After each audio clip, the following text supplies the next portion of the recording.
Hi guys, welcome to the Fourth Moment Weekly Roundup, and this is where you get your weekly dose of local football action. And with me, we've got a special guest, Coach Deweber from all the way from Junction Rovers. Coach, how are you? I'm good, Shamiel, yourself? I'm all right, thank you for joining us on this day. For I think you're taking over Andrew's space today because he can't make it today, so we got you in his place. Of course, and I'm taking a lot of space of him. So yeah, it works well. It works well. Yeah.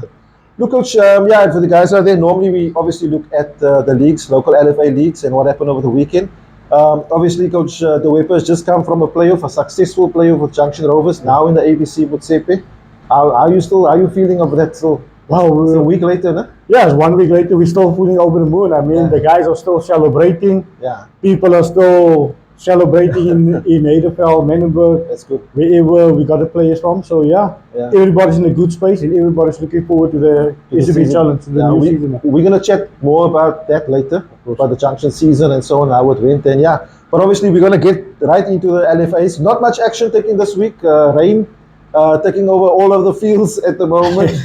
So yeah, we're going to go very quickly through. Not going to be much LFAs action like we said. But anyway, let's start with Cape Town Tygerberg. And this is obviously one of the most popular leagues around Cape Town. Coach, you can feel free to jump in wherever you want to.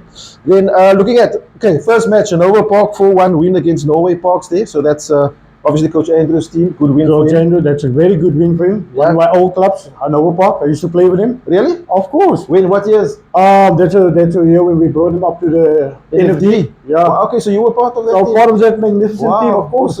Awesome. Okay, good.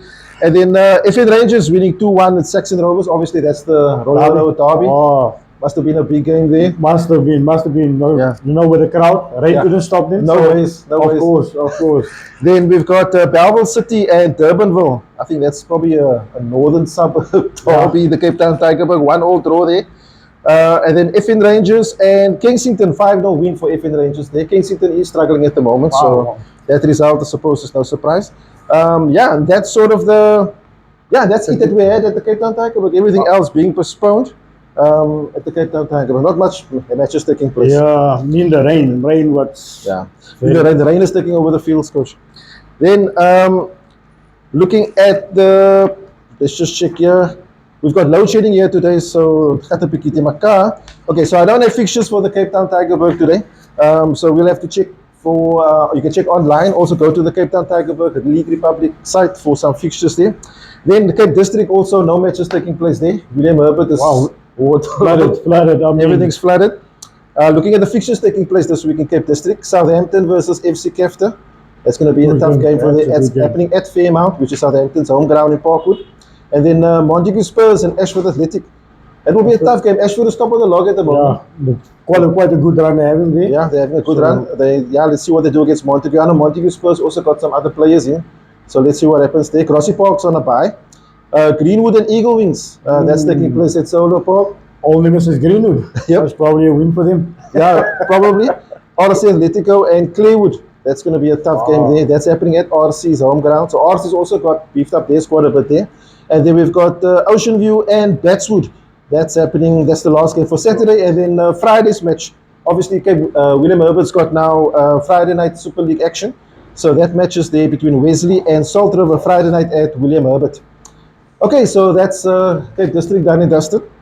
Northern's LFA. I don't know if you've got much knowledge of the Northern's guys there. I've only got fixtures there. I think all of those matches were also postponed. So it's Bella Spurs versus United. Bellstar versus Blue Down Spurs, Belleville United versus Ravensmead, Bishop Lavis versus Eastern Rovers, and Matroosfontein versus Riverside. And the last one, Valhalla versus UWC. Wow, Matroos versus Riverside. It's quite a good game, eh? Is it a bit tough game? Very tough game. I mean, it's all Nemesis, Matroos in Riverside. Is it? Mr. Mondo's Riverside. They beat up quite a bit, so yeah, they're also trying to push for the league. I think I saw the last log. They were like third on the log or something. Yeah, most of the old players back. So is it? Of course. So they're looking to hopefully win their they're trying to get promotion. See that Vinces went down, so another Northern team won't be bad. Maybe, yeah, that's a good idea. Then Champions League at Mitchells Plain LFA. We've got some results here first. Beacon City 4-1 over Bayview. That's a good win for Beacon City. Liverpool and Milano 3-2 for Liverpool. Wow.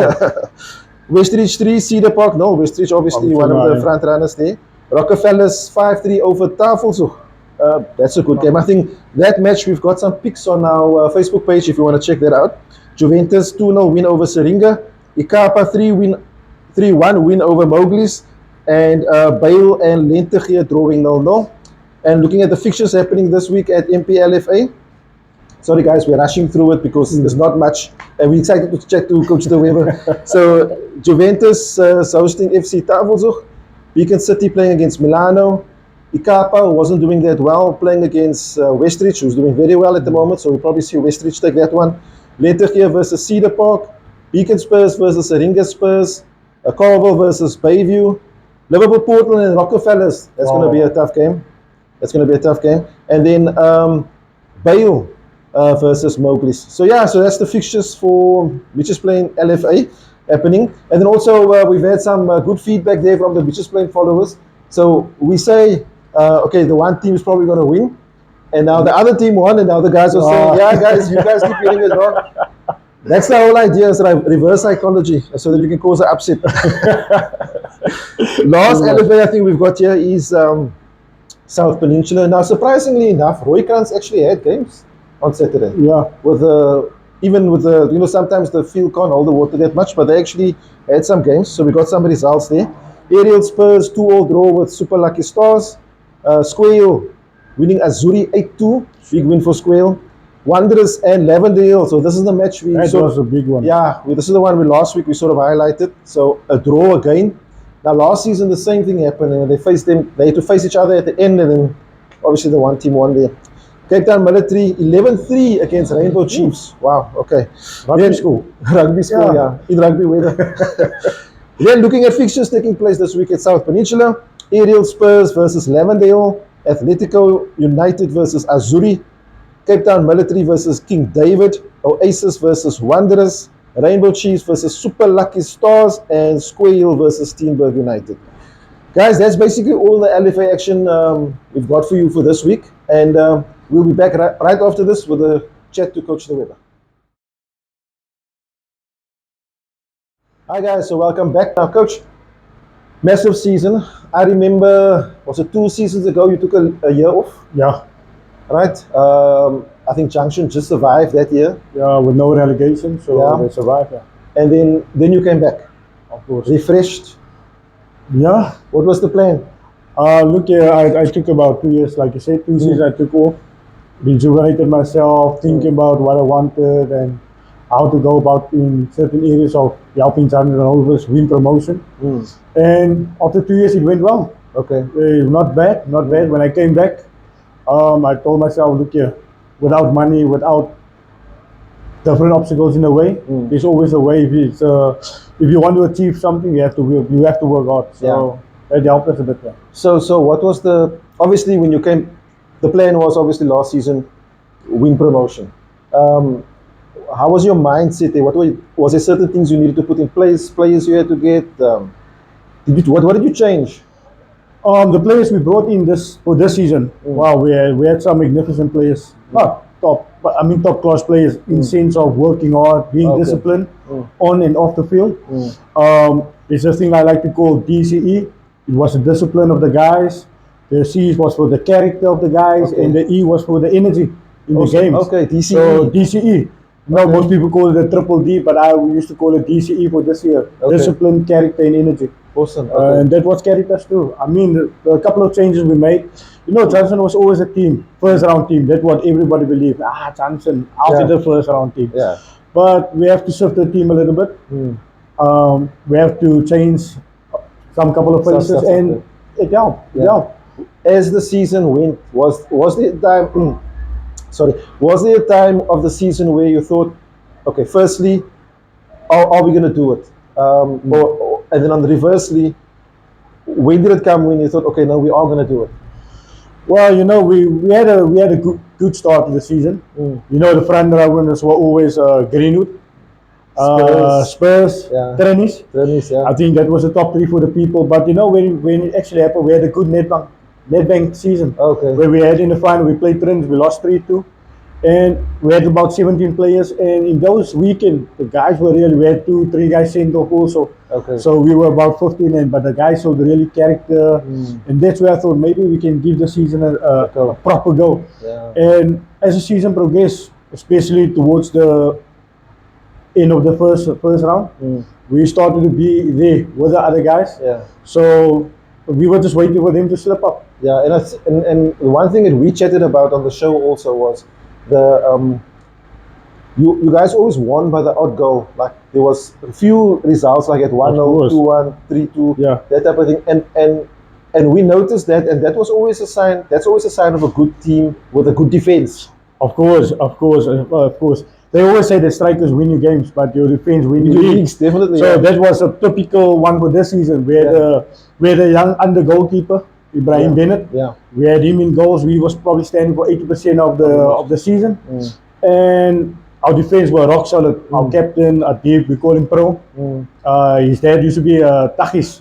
Okay. So that's his dad, yeah. So he was rock solid at the back, leading by example. So that was character team.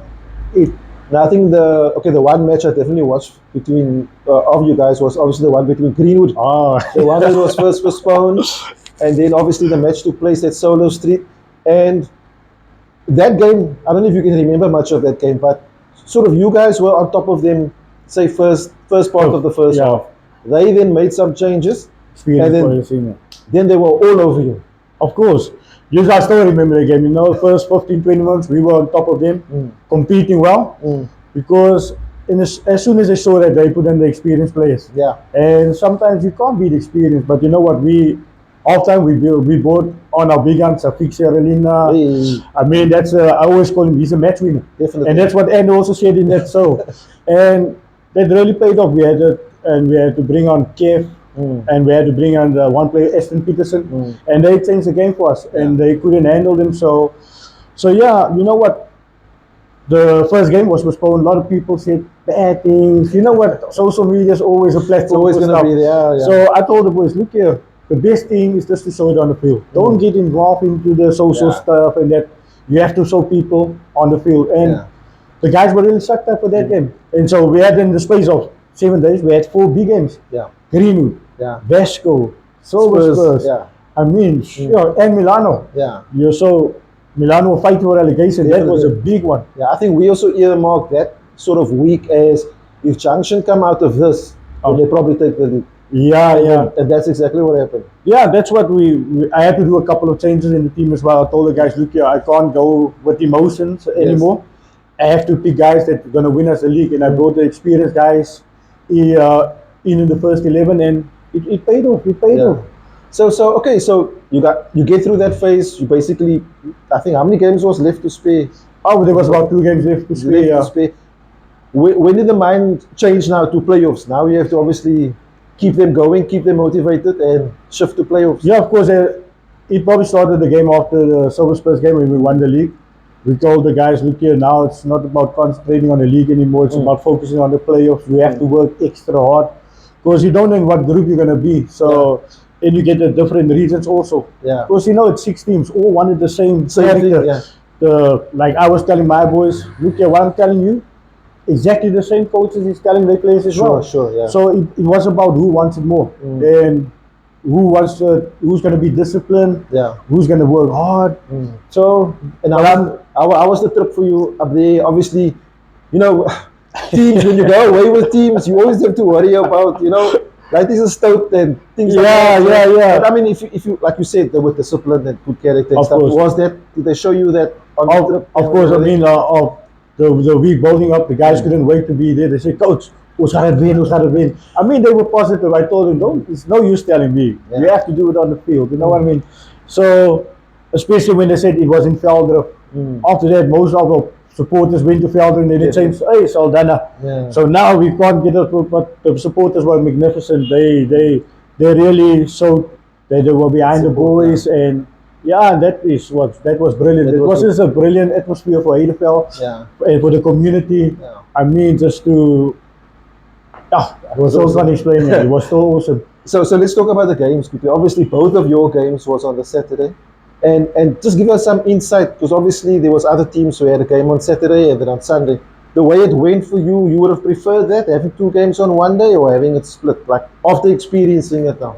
Yeah, of course. We as management, we will also say it can be a good thing. It can be a bad thing. Because you're playing 2 games, you can win the one, then draw the other, and then you have to wait for the next day. That is like your nerves is on on another thing. And I thought, then we discussed it can be a good thing with the players. We had a magnificent chat on the Friday evening. Told the boys, look here, if you can pull it off with the 2 games, you can make it much more easier. I mean, the games were quite hard. It was difficult. People said, you're in an easy group. There was no easy group. There's no easy group. No easy group. So the first game, they were probably... Talk to us about the games, The first game was Ama Pentini, something like that. Ama Pentini. I had a few info of them. So, nice, big, strong guys. So, and we were just doing our homework. But we scored in the first 20 minutes. First off, we're leading 2-0. So that took the pressure off. And after that, we beat them about 4-1. So we had 1 game to go. I mean, the game started late as well. So there was just about an hour and 2 hours rest before the second game started. So how did that affect your team selection for the next game? Or didn't it really... Look, we had one guy sent off for Ramis Jacobs. That's why he was on fire in the first game. So officials, you really can't blame. I don't want to say anything about them. Some of them make good calls, some of them make bad calls. They give you some grey hairs, but they have good games and they have bad games, and then they have bad games. They have extra bad games, you know what I mean. So we really missed him in the second game. But look here, we had guys that stepped up, because we had a couple of match winners for this season, and we could afford it to. He was crying like a baby, and I said, so. Because he really wanted to help the boys. So in the second game, we picked up 2-3 trainers. Because we were also going with info that I got. So and that game also went. Was it 0-0 halftime? No, we were leading 1-0. 1-0, But you can see in the first 20 minutes, I told the boys, look here, we played the game. They were watching us. Of course, they will be coming out because they know you're going to be tired. So let's absorb the pressure. Then see, and we take it from there. As soon as the game on, we will get stronger. And you know what, the guys, they were listening to the team. We got a goal probably just about 10 minutes before halftime. And I told my everyone, this is where you're going to be really, this is going to help us now. We went in the lead 1 also, but second half, we were all over them. So 2-0, I mean, goals help you, goals really help you. And obviously you just wait for the final whistle. Look here, that last 5 minutes went like 50 minutes. So it was really good. Just to see the support. I couldn't help but see the tear because. Well, we saw your I saw the video. I don't even where it was on social media. Where somebody came to you and you expressed yourself. And I suppose that's the feeling you get after such an achievement. Of course, man. Look here, the thing I was really thinking about. I've been with Johnson as a small boy. Started my career there. Then went into the pro leagues and all that, but I know I came back and I really told myself, look here, this is a community team, man, and they've been in the league for 12 to 15 years. Long, yeah. Yeah, so they're probably one of the longest, and my ambition was always just to help them to the next level. So through the grace of God, so that dream came true, to do that. Okay, no, that's well done. Obviously now it's a break, or sort of a break. You guys prepare for ABC Motsepe. Excited about that. Has there been any football thoughts on that yet? Of course, I suppose you're going to have the whole Heidelveld available to play for you now. Yeah, you know when my phone comes up ringing, give me some WhatsApp messages. I'm sure. You know the wife is sitting at home. Hey, it's late at night. Who's giving you calls? But but look here, the players. Everybody wants a bit of ABC Motsepe. So, but we got a good enough squad just to. You can't be in denial that you have to get reinforcement about 4 or 5 players. Yeah, you have to. You have to because it's in a different league. We don't want to be just there and just make up the numbers and just coming back down. We want to be there first season. Let's consolidate. And that's the plan. Consolidate. Let's keep the status. And let's start building up from there. But I mean, if anything good can be happening, Young Bafana did it, so why not Johnson? You never know. True. You never know. Yeah. Coach, is there anything else you want to say about your season? Maybe some players. I know coaches don't like highlighting players because it's a team effort. Backroom staff must have been amazing. Of course, you can't do it on your own. No way. It wasn't about me. You know, like I always tell my backroom staff, I don't like to go for interviews and stuff. I always tell you go do it and you go do it, and I like to because I'm never one for exposure. You know what I mean? I like to do my talking on the field. So, but I have to give my hats off to Asraf Mark, Yalas de Cupido, our manager, Enver Solomon. Manager extraordinaire. Super manager. Enver Solomons and Marwan Isaacs, kid man, he's the one in everything. So they've really helped me. They've been the backbone in our team. And to the players, sure, we had an unbelievable, we were about 24-man squad. It wasn't too big. And they all made it happen. Sometimes they were on there, some they were in the low. Of course. You know, everybody wants to play, so you can't keep everybody happy. It is tough. I had chats with some individuals. Look, it's tough. For me, it's very tough because I have to go sleep. I have to go in my mind. Look, we're playing Silver Spurs. We're playing Greenwood. We're playing. Of course, you have to go with the best. But look here, we had magnificent boys. We had usually we had about 2 match winners. For this season, we had about 6 match winners. So if the 2 were down, the 4 would step up. If the 3 were down, 3 would step up. So, but I mean, all over, we don't want to single out players like our captain. Like I said, Trigan, he was magnificent. Our midfielders, we had some young guys. My unders were probably all 19 years old and 18 years old. So I'm really proud of them because they've really stepped up. And sometimes, you know, they have to say you have to end up with 2 unders. I was ending up with 5 unders. So, but future's bright for Junction then. Of course. Look here, we just have to build on from here. It's not going to be easy. I mean, looking for a few sponsors, you're definitely going to be... Yeah, once you enter the ABC, it's all a different ball game. Yeah, of course. Look here, also for us, for this season at SAB, it wasn't easy. We couldn't pay players. Look here, I told them from the start, look here, with the way we assembled the team, I told him, okay, we can't be able to pay you guys, but I'm going to tell you, we're going to be pushing for the league.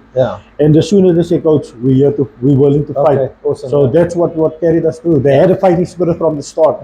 So yeah, I was just glad for them. No, most people were laughing when I told them in the zone, we were training with 4 balls. And goalkeeper coach, he wanted the 2 best balls. We had to pop up the other balls. Okay, let's train with the 4, man. But it was all about character. That's what I told you now. The DCE was the discipline. I mean, sometimes you have the double headers. You have to tell the guys, look, don't be big-headed. You have to be disciplined. You know, in the Kalik community, it's a bit difficult. And with guys not being more disciplined, we had to install in them, okay, be disciplined, because we got another tough game. And you thought the thing that what carried us through was the 6 points for the double headers. We didn't lose 1 double header, so that's where we made up the points. When other people were dropping points, we were grabbing. You were there to coach. Of course. And like I told you, the character, that was magnificent. As soon as the one guy went down, the others pulled him. Hey, look here, we're gonna need you. Because it's another game. You didn't have a good game. Let's go on. And training-wise, you guys trained at Heideveld also? Of course, we trained at Heideveld. Very tough. We you know, with all the shooting going on there. But I mean, football. Football, it carried us through. I mean, not even a shooting game. Keep you back. And keep us back. Load shedding. I mean, the best one was I don't like to bring religion into, but we had like 80% of my guys. I told them, look, I've got 80% of the Moroccans and the Algerians in my team because they were all Muslims. So during the month of Ramadan, I thought, hey, we're going to be struggling. But you know what the guys decided? They said, coach, we're going to break our fast on the field. And I thought, wow. Look here, we got a really different. That was a discipline of the guys. And they told the other guy, hey, come join in. Like the Christian place, come join in. And I thought, we had some great character in the team. No, that's awesome. That's good. Yeah, so I was just really glad because like I told him, hey, amo, taktas is my Roko's here, man. Adib, Aramis, I had to sometimes get used to the name. It just called him on the Bainam. So yeah, that was really working for us. Awesome. So it sounds like you actually you basically built a team, you built a family. That was a family, and that's what took you through. Of course. All the guys are missing. Coach, we know we started, but we never rest. Relax a bit, man. Because we had a tough. I mean, the Cape Town League is very tough. No, it's 34 games. Short period of time. Short period of time. Look here, you're gonna get emotional sometimes because you know, look here, we put in everything. You have to leave your family sometimes. Man, look here, I committed myself to Johnson. I committed myself to the boys, so I can't fail them now. So I had to skip them one side. But now let's use the quality time, the 2 weeks. Coach Joe, that's awesome. We can go on and on, Of course. but I think we try to limit to under 30 minutes. I think we maybe almost there. But that's fine. I want to say, look, congratulations to you guys. Thank you. From the Fourth Moment side, yeah, we wish you everything of the best. We love that another Cape Town side is in the third division, in the second division, the APC Motsepe. Of course, yeah. And we'll be obviously supporting you guys. And guys, like you heard, opportunity for potential sponsors in the APC Motsepe. There you go, Junction Rovers from Heideveld. They tick off all the boxes for you. So I'm punting for you. Yeah, and just one thing I wanted to say. Look, we had difficult such of 2 weeks before playoff. We lost our chairman, Mr. Peter Groepjes. Yes, of course. So that was probably the backbone of Johnson Rovers, being the chairman, and we lost him, and he was very excited. Yeah. I still remember him. So his first game coming off, he said, "Coach, sy maat meegemaak, man." You know what? And he was not one to talk, but he does the talking with the administration and helping the guys. Yeah. So we told the guys, look, let's do it for Mr. Groepjes, man. That's why we see on the T-shirt here, you got Mr. Peter Groepjes here. So yeah, we had to do it for him, and we had to do it for all the guys that we have lost also during the season. So we are really just happy just to honor him also with I'm sure he's smiling from wherever with he the promotion. Yeah, definitely. Coach Deweber, thank you for the chat. It was awesome. It was nice to get all the information, and I can feel your excitement. Still excited, but you know, it had to go down here. You have to be concentrating on the new chapter now. Yeah. Last words before we go. On behalf of Johnson, on behalf of myself and the management, we just want to say thank you. Thank you to the Fourth Moment crew as well, and thank you to the community of Heideveld, Menenberg, Bontewil, and to Anoa Park, because that's where most of our guys come from. Okay. We had a mixture, like I told you, mixed masala team. So we just want to say thank you. There we go, allow. So we just want to say thank you to all the support. They came from far to support us, and we were just glad to give you the promotion. Awesome. Guys, that's Coach Deweber there from Junction Rovers. You've heard the story there. Make sure you support them next season. And before we go, I can't forget to say thanks to Pequeno, our apparel sponsor, and make sure you get hold of them at pequeno.co.za for your kits or any streetwear or any apparel. And also, Pequeno will be at the Engine Cape Town leg with a pop-up store. And Pequeno obviously also a technical partner of the Engine 2023. So from me, Shamiel, we'll see you next time.